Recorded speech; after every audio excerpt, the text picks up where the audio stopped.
Welcome to First 100K, the show where I interview successful entrepreneurs about how they made their first $100,000, digging deep to find the tools, tactics, and superpowers that you can use to go from A to 100K.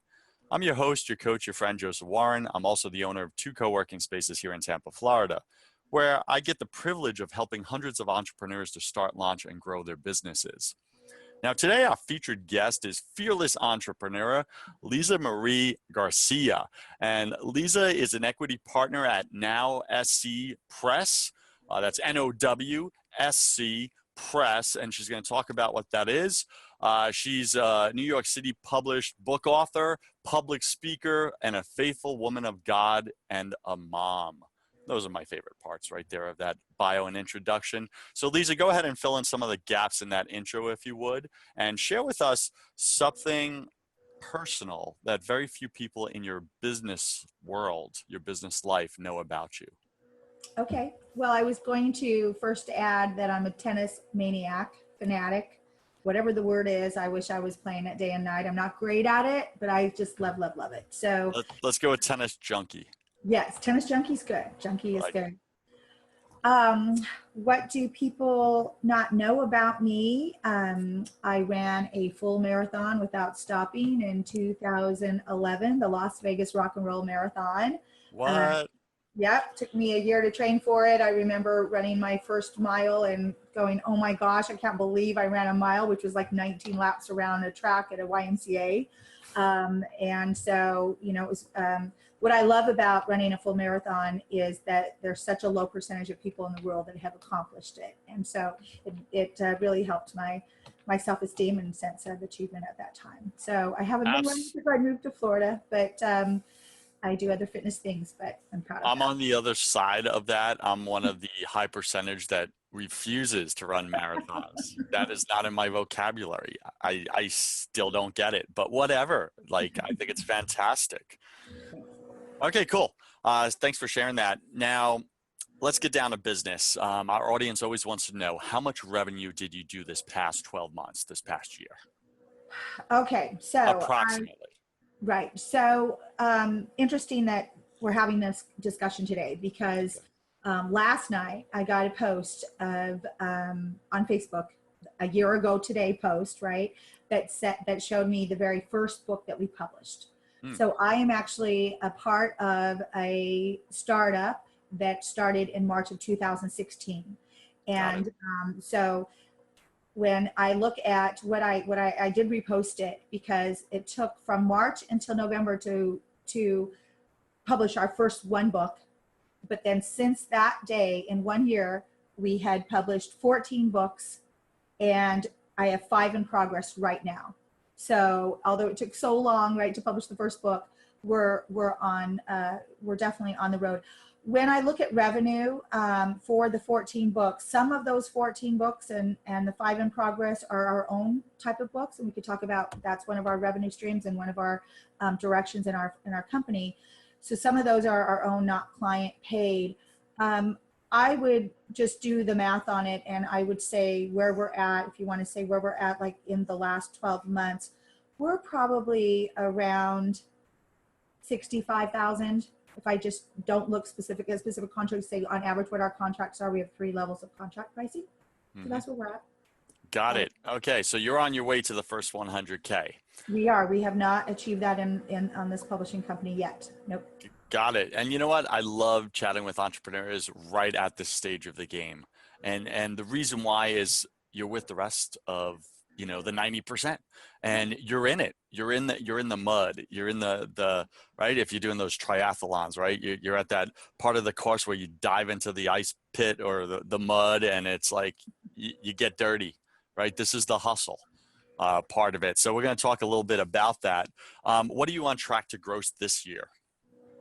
Well, we only have a year, you know, we only have the end of the year. So we probably. Well, the next 12 months is what I mean. Yeah. Well, so for 2018, we are growing so exponentially, it's unreal. You know, you know, where you were saying we're in the mud, where I'm at right now, you know, in my mind, where I'm at right now, I'm in the cash flow trench is where I'm at. I've got revenue coming in, I've got expenses going out. As soon as it comes in, it goes out, right? I'm forecasting for what's coming up for us. So that's money. I mean, right now it's just all about cash flow, which is one of the primary reasons that businesses fail, because they can't get through what I call that trench of the cash flow.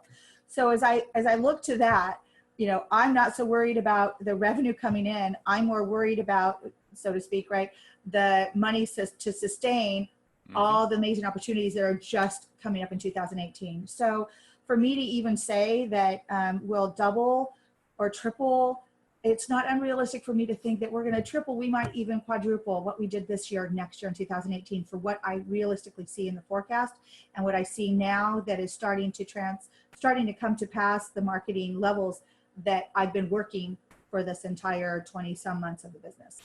Got it. So just to clarify, what I'm hearing you say is that you're up to 65,000 in your startup right now, and you're on track in the next 12 months to cross the $250,000 mark, which is just, yeah, that's so exciting. So super high five to you, push through it, push through the cash flow trench, as you call it. And you're going to do this. I'm excited for you. All right, cool. So we all love to listen to the wisdom of like multimillionaires and billionaires, right, Liza? However, it's really tough for us to relate with them because 90% of entrepreneurs are struggling to make their first $100,000. So to talk about, oh, I'm at 10 million or I'm at 100 million, that's a whole different conversation, isn't it? Right. A whole different set of struggles. So it's hard to relate with someone up here when you're right here. Right. So let's literally talk about that. Take us back, really, actually take us to where you are, right?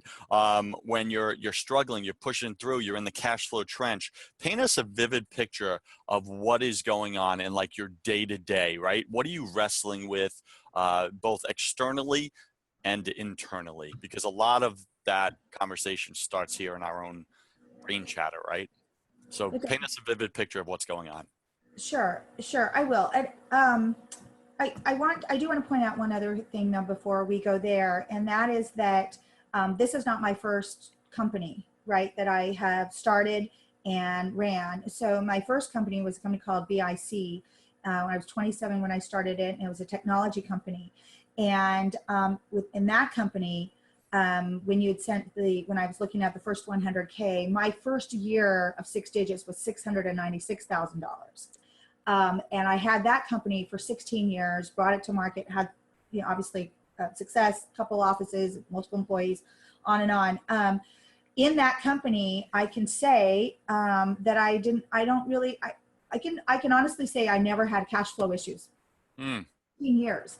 Now, we had levels of business because we survived the recession. I would say, yeah, we're still standing because we moved into healthcare, and I had a lesser team. I was down to maybe 5 on a team, but it was a different experience. So meaning that my struggles in that business, or my challenge in that business, was making sure that I was forecasting and making sure that we had projects down the stream, and we're talking 3 or 4 quarters, but it was a whole different ball game in terms of revenue and in terms of cash flow. So I do come from that, making that kind of money, living that kind of a business life versus this. But as far as what it consists of, right, when you're living in this cash flow trench, it consists for me a lot of making sure that the opportunities that I'm paying for, meaning, is it a book event? Is it even something as an association and a networking event? Is it a marketing channel that I'm paying for promotion, maybe on social media? Is that the right place for the money? Because when you're in that cash flow time, you've got to make sure you're taking care of your fixed costs. You've got to make sure you're taking care of your payroll. You've got to make sure that you're taking care of the deliverables that your clients have paid you for at a minimum, right? So after you pay that and you're making sure that your revenue is taking care of that, then it's that challenge of picking where the extra is going to go. And I'll tell you, the extra never comes back to me as a salary. It never necessarily comes back to my family as a vacation. It's, the reality, as business owners know, is you're in it for what will be in the future. And I get that. So what I'm hearing you say is you're the last one to get paid. And you have faith, yes, and that you have faith that that will happen down the road somewhere. And I'm just grateful that we have the company we have. You know, it's not, that's just the reality right now. I get that. I get that. So like what goes on in your mind there? Because it's sometimes some days it's easy to be hopeful and to live in the future, right? Where you're headed.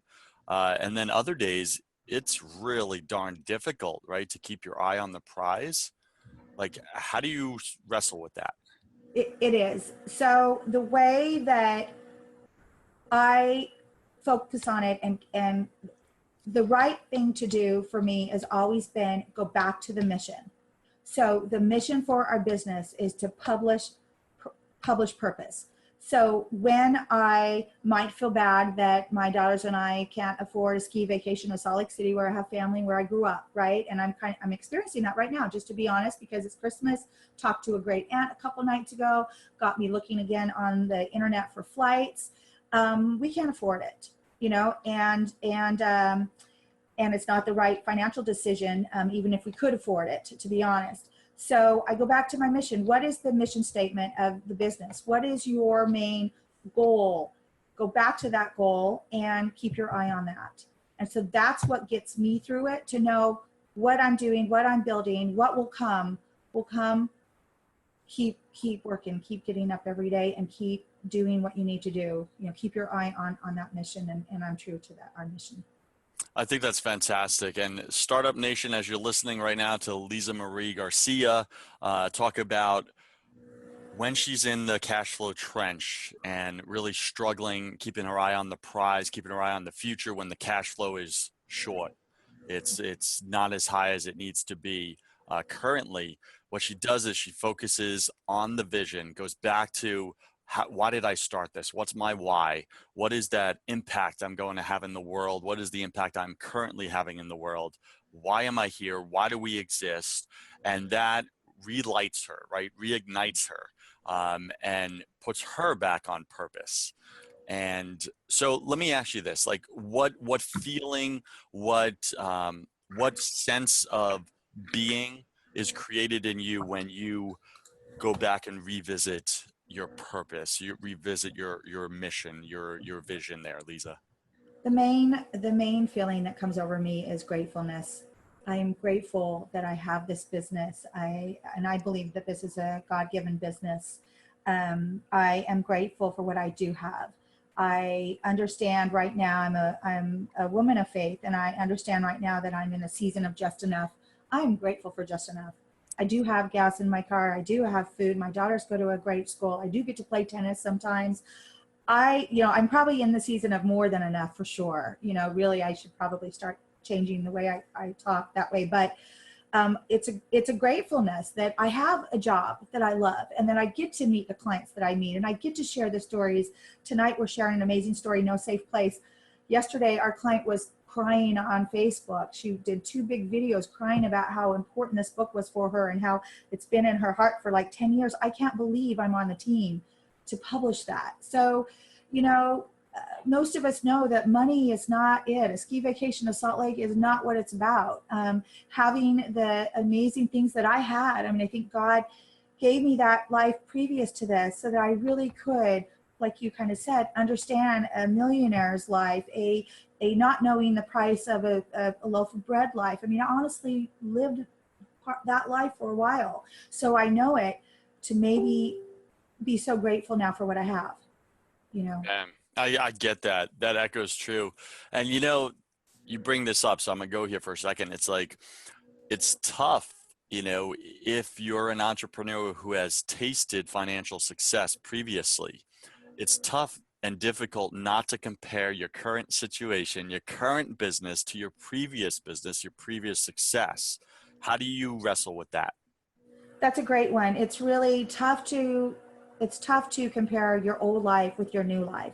And I used to struggle with that. When I moved here 4 years ago from Seattle, I struggled with that. I left a lot of assets that went away. I left a whole other life, living on a boat every day, living in the ocean. I just left all of that. And for a while, I struggled with that here it's been a couple years since I've gotten past that now, where I don't want that life anymore. That is not who I am. It's not what I want. I did not have the peace and joy I have in my life right now in any way, shape, or form that I had back then. I'm not saying I was unhappy, but I just not even close. It's almost just like a different planet to me. Yeah, So what I'm hearing you say is like you had financial wealth, but not inner wealth. that's And right. now you're in the cash flow challenge, part of your stage of business. However, you have wealth on the inside and you're happy, you're joyful, you're grateful. And you know how many rich, wealthy people do not have that? No, You I know, know. I I was, know. I'm surrounded by like tons of millionaire friends, 100 millionaire friends. One of my buddies, he does 300 million a year, and he's like, Joseph, I'm not happy. Like just straight up, I'm not happy. And he lives the lifestyle. Like he travels the world. He dates the 20 something girl models in New York City and everything. And he's like living every guy's dream. And he's looking me in the eye and saying, I'm not happy. right. So you and I are wealthy beyond measure, right? And that's fantastic. Cool. So describe to us what you would consider your biggest fail in the past 12 months as you're pushing through that $100,000 mark. And when I say fail, it doesn't have to be like, oh, I failed and it's Right. this big significant event, but something where you say, you know what, man, that was the wrong direction, or I could have went this way, or, it was a mistake, or I've learned from that. What is that one thing that, you could have sidestepped, but you actually didn't?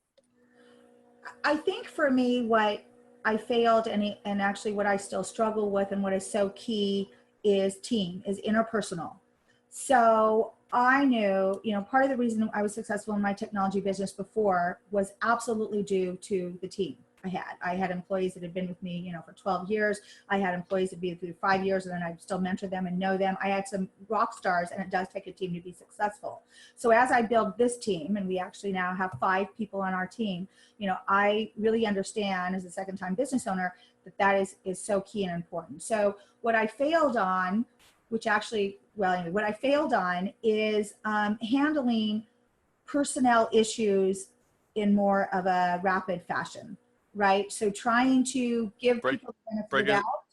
it. Yeah, break that down for us. What do you Right. mean handling it in a more rapid fashion? Right. So, Oprah said years ago, and just years and years and years ago, she said, when people show you who they are, believe them. And I do, and we Mm, should do that. However, there is a part of grace and there's a part of mentoring that I think has to go in there. So where I have failed as I look back through this year with people that have been on my team that are no longer a part of the team, or partners that have been a partner with mine that are no longer a partner, I think is I gave it too much time before I dealt with knowing that they weren't part of the team and they weren't supposed to be working with us. So let me jump in right there. So Startup Nation, as you're listening to Liza right now, drop some wisdom nuggets. This is a big one, right? Your team, who you surround yourself with. And listen, if you're a person who says, I look for the best in people, I give second chances because I've gotten second chances. That's fantastic. That's valuable. However, when someone is coachable, then mentor them. Absolutely. And rise them up with you. If they literally dig their heels in and show that they're not coachable, fire fast. Exactly. Fire fast, get them off the team. That becomes a cancer really quickly. Yeah. Anything you want to add to that, Lisa?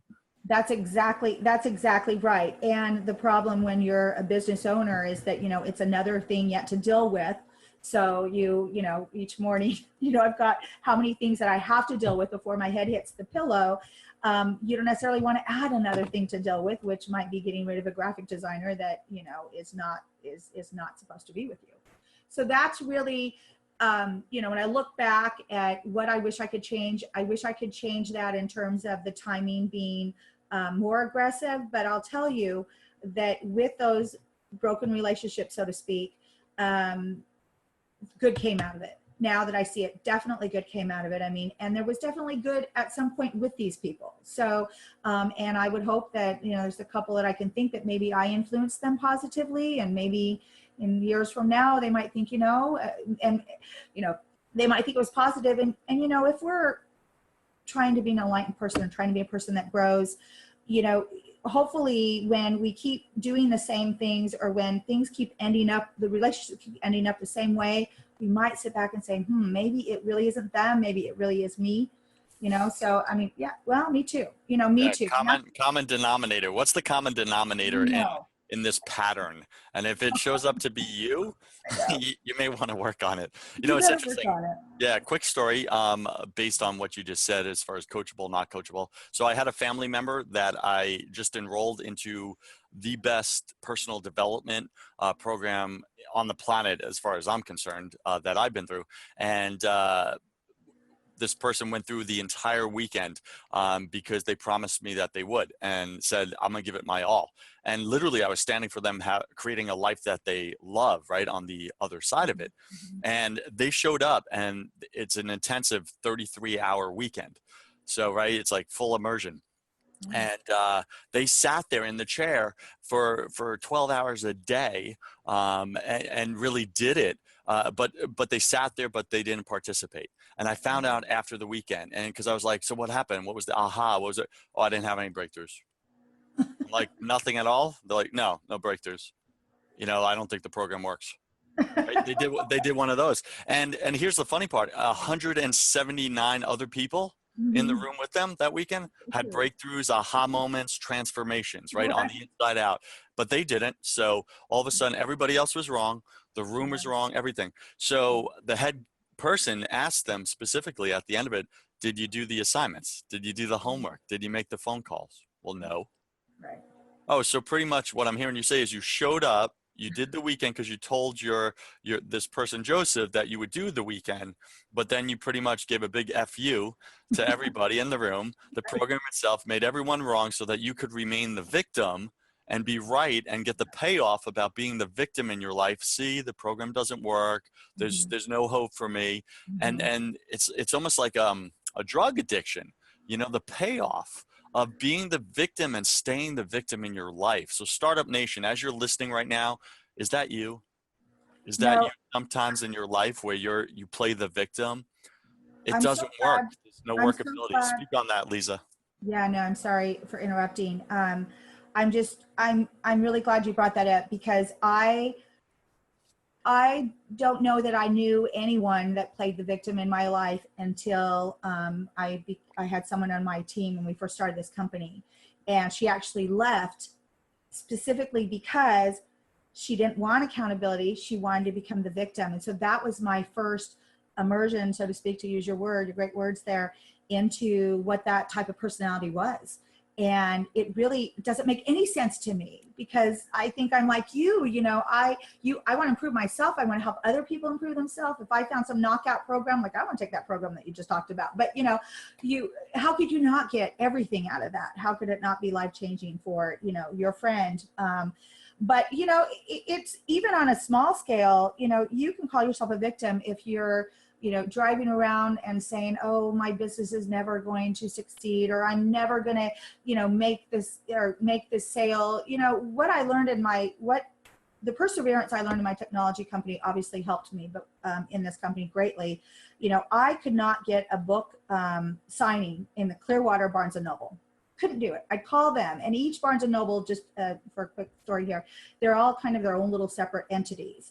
And I had been in how many Barnes & Noble, 10 or 12 with my own book and other clients. And I call them up, and the first thing they say is, oh, we don't showcase any local authors, period. Like hang up the phone kind of thing.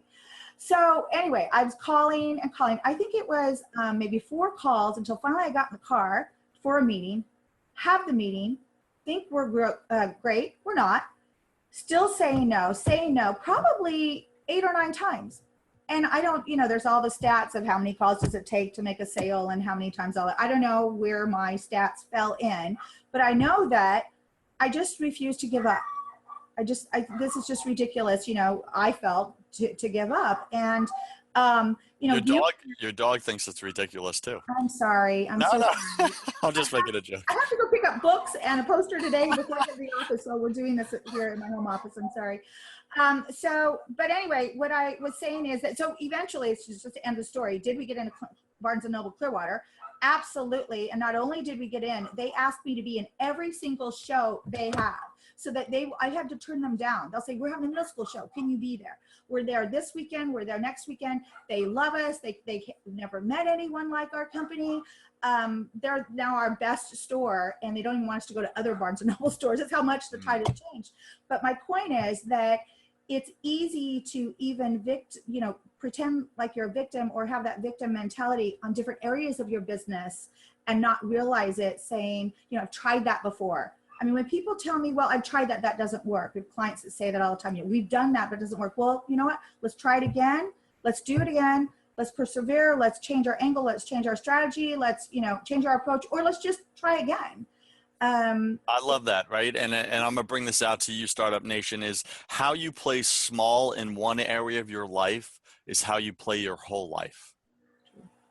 It's just, that's it. So you have that choice at every moment of every day to play the victim or to play the hero, right? To be big, to do it anyway, even though it scares you. So let's talk about fear for a second. We all have fears, Liza. What fear was, and maybe still is holding you back right now from breaking through that 100K? If you were to put it out on the court and just be real and vulnerable with all of us, because I'll tell you, you're going to open it up for a lot of listeners right now who are struggling with the same fear. Oh my goodness. I feel something good coming. No,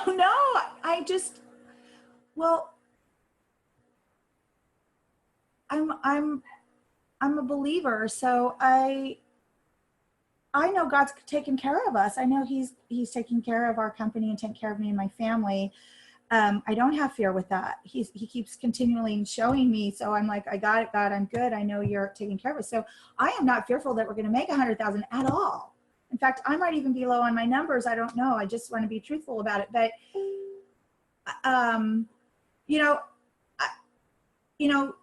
without God, I would say things, maybe my previous company as a business owner, I would say, we've got the infrastructure, we've got the team, we've got the level of client satisfaction and client deliverables that have been proven. I used to tell my employees that the first bad job we do is our last job, in business, and I believed it and lived it.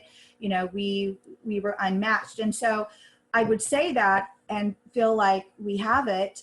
And that's one of the, so I feel like what we have right now in our business is what we have. Whether we make the 100,000, how's about this? Maybe whether we make it in 2018 or 2019, 2020, that doesn't matter. I know for sure we're going to make it. So I'm not fearful about that. Okay, so I get that, right? As a man of faith, I get that. However, I'm not letting you off the hook with that. Fine.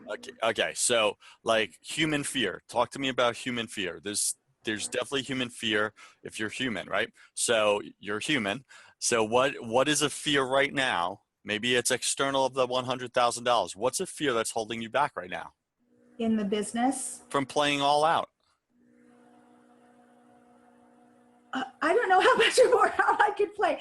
I don't know that I'm holding back. I'll tell you, I just need more hours in the day. Yeah, but being busy doesn't mean playing all out. So like if you were to play all out, right, and go for the big stuff, like what fear is holding you back from going like Oprah level?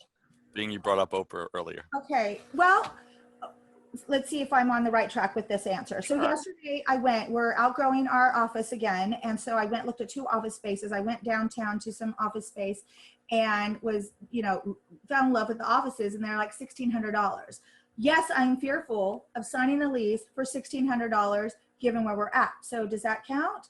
Absolutely, that counts. Why does that count? Because you said, hey, there is like no doubt in my mind that we're going to make 100,000 plus this year. Like, I think I'm shooting low with my numbers. So question, what scares you about signing a lease for $1,700 if you know you're definitely going to make the money? There you go. That's exactly right. Right. That sounds irrational or illogical, right? And then it's not making you wrong in it. It's just, that's human. Where do you think that fear is coming from?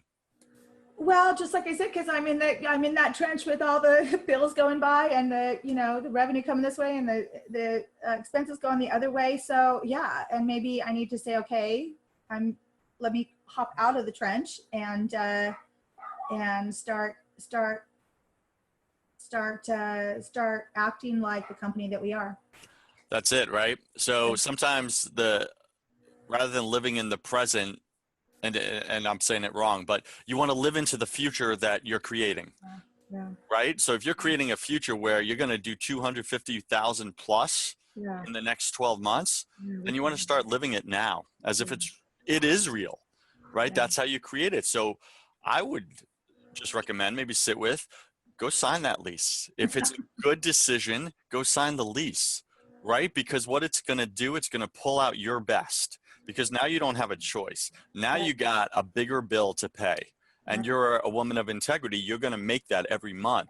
And sometimes God waits for us to take the bigger action, take the first step in trusting Him, right? All in, trusting Him all in. And lots of times we, as people of faith, we're like, well, God, I'll trust you with this much, Right.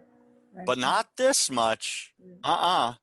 Right? So that just may be something to look at. And I'm speaking to myself. I'm speaking to all of Startup Nation that's listening right now, as well as you, Liza. So you really just opened that up for us. Where in your life, as you're listening to this show with Liza, are you playing small? Is there where's that decision in front of you that you're not being of integrity in what you're saying that you're creating in the world? Where are Yeah. you playing small when you really should just go all in and play big? Now, of course, think it through, make sure it's a good, financial decision, but it's going to move the ball forward. If it moves the ball forward, the fallout is reasonable. The worst case scenario is reasonable. Go for it. Why not? And literally give it to God, right? So, looking back over the past 12 months, what's the one thing right now that you think is holding you back? Like one thing that's holding you back right now. And maybe we just touched on it a little. Maybe we just poked at it. I don't know. What's holding you back from just playing all out? Well, I think it's time and money, right? It's most of the time it comes down to time and money. So, um, I made the joke. I wish I had a few more hours in the work in the day. I do believe I'm working smart. I'm working when I need to, but then I'm also having a day off and being the mom and being there for my daughters as I should, and being there for God like I should. The first two places there, and first two to-do list places. I think, it was funny. Last year in December, I had made this goal for myself. And I think I made it before we even published the first book of I'm going to have 10 books published by the end of the year.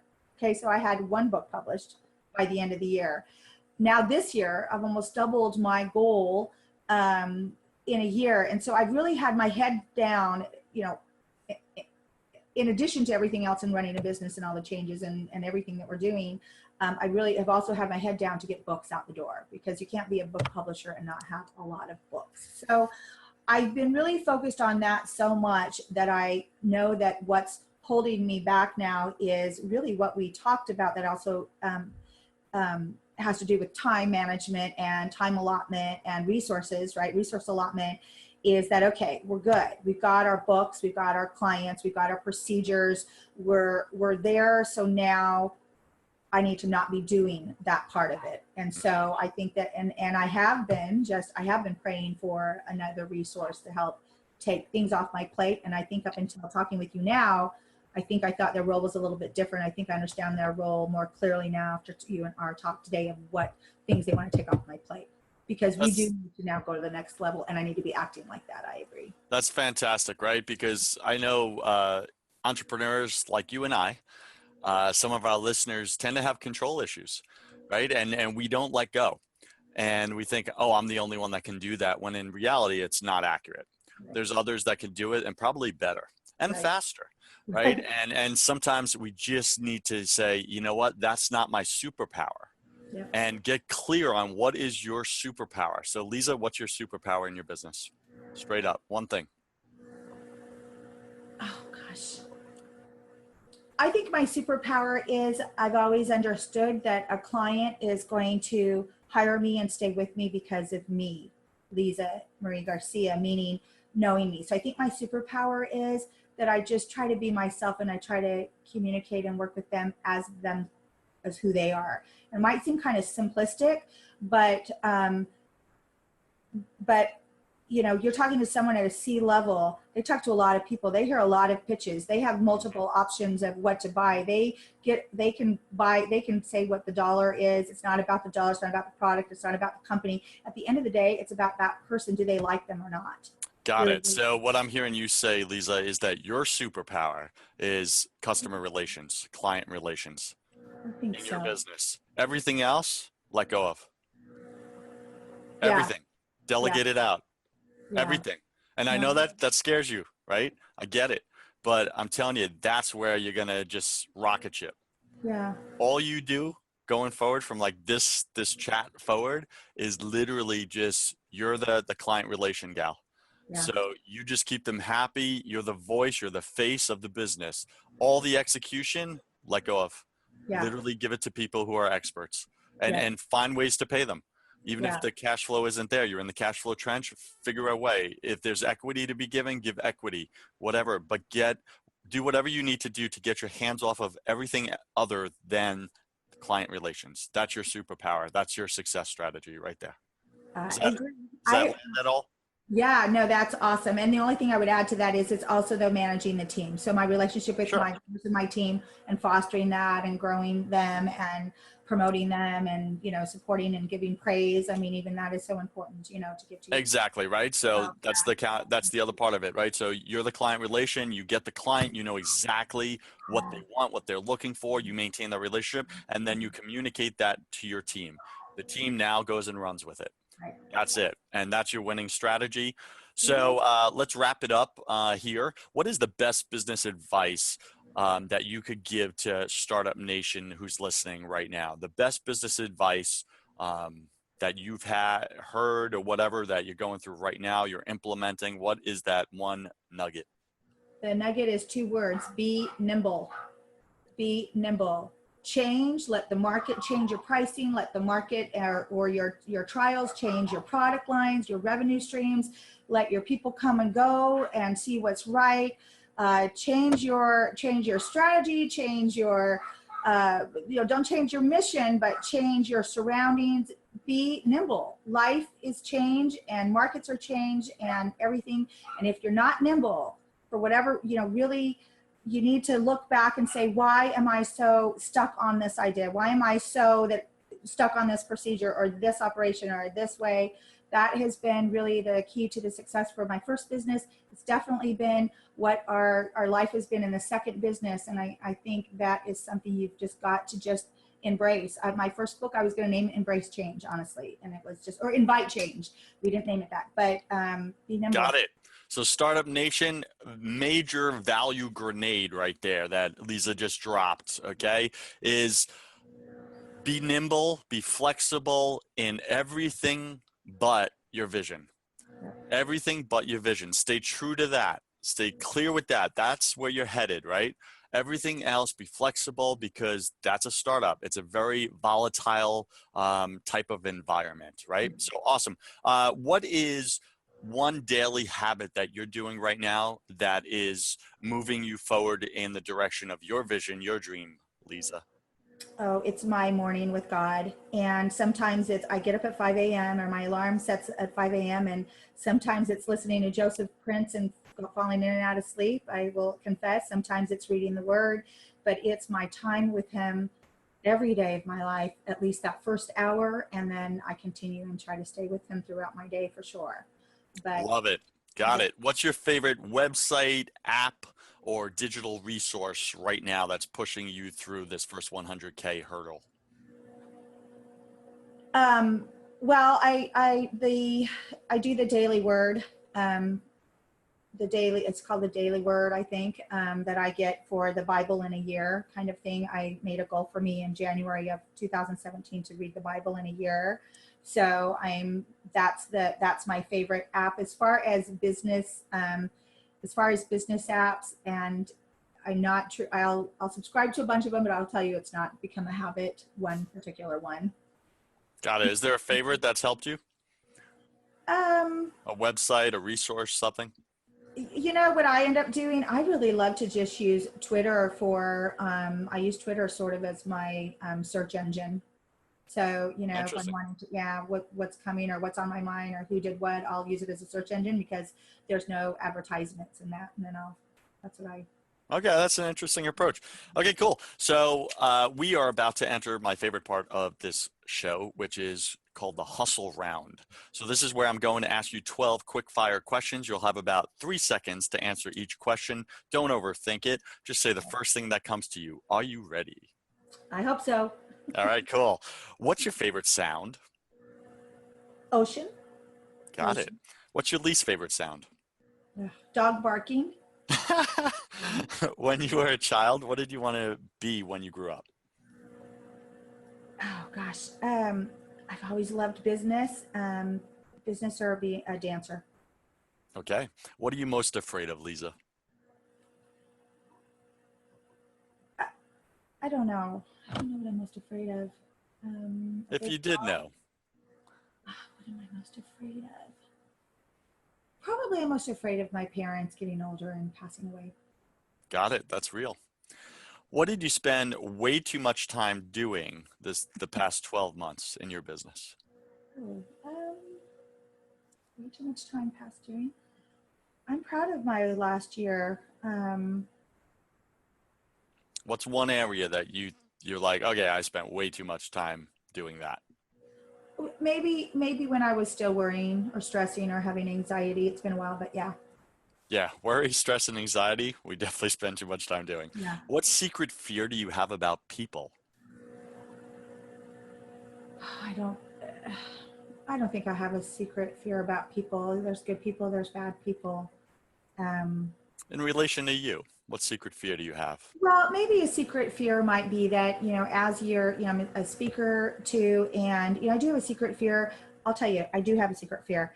I haven't yet been bashed on Facebook, but I've seen other people do it. And, people that are anonymous, you don't know, and they just tear you down. I'm actually surprised I haven't been, but yeah, it's just a sad thing. I hope it doesn't happen to me or my daughters. It's a bad thing. Here's the thing, Value Nation, I'll just drop this nugget real quick. As you rise up, as you go into the limelight, as you become big and extraordinary and light up the world and impact others' lives, you become a target. Yeah. A target of small people. And yes, that's going to happen. So that's something you want to embrace. And just so you know, that's a secret fear of mine as well. Okay. Yeah. So I get that. What do you wish you had learned sooner in your business?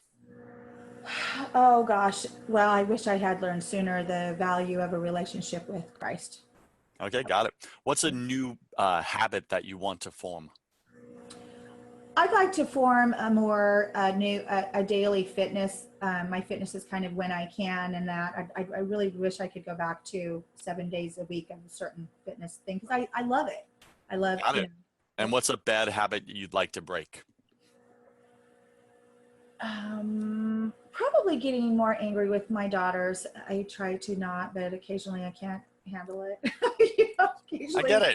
Don't ask me 5 times for one thing, and I said no to. Listen, all the mompreneurs on Startup Nation listening right now, they get what you just said. Okay? Nobody really wants to, be critical of their kids or anything like that, but we're human. It happens, right? The key is to ask for forgiveness and then forgive yourself, right? And then love them tomorrow. Love them better, right? That's it. Pick 3 words to describe who you are now. I'm renewed. I'm energetic, and I'm positive. Got it. Pick 3 words to describe who you were 12 months ago. Oh my gosh.